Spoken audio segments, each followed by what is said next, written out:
ವಿಶೇಷವಾಗಿ ಗಂಗಾವತಿ ಅಂಜನಾದ್ರಿಗೆ ರೋಪೇ ಮಾಡಲಿಕ್ಕೆ ಈಗಾಗಲೇ NHLM ಯೋಜನೆ ಅಡಿಯಲ್ಲಿ ರೈಟ್ಸ್ ಕಂಪನಿಗೆ ಈಗಾಗಲೇ ಏಜೆನ್ಸಿ ಕೊಡುವ ಮುಖಾಂತರ ನಿನ್ನೆ ಸಹ ಆದೇಶ ಮಾಡಿದ್ದಾರೆ.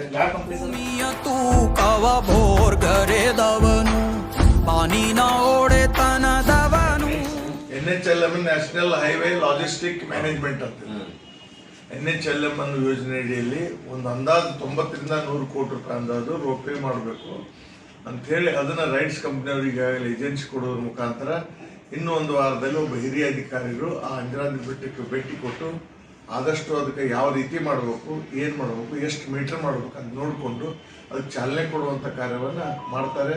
ಆದ ಕಾರಣ ಪ್ರಥಮವಾಗಿ ನಮ್ಮ ಕೇಂದ್ರ ಸಚಿವರಂತ ನಿತಿನ್ ಗಡ್ಕರಿ ಅವರಿಗೆ ಜೊತೆಗೆ ನಮ್ಮ ಲೋಕಸಭಾ ಸದಸ್ಯರಂತ ಮಾನ್ಯ ಸಂಗಣ್ಣ ಖರ್ಗೆ ಅವರು ಸಹಿತ ವಿಶೇಷವಾದಂಥ ಅಭಿನಂದನೆ ಸಲ್ಲಿಸಲಿಕ್ಕೆ ಬಯಸ್ತಾ ಇದ್ದೀನಿ.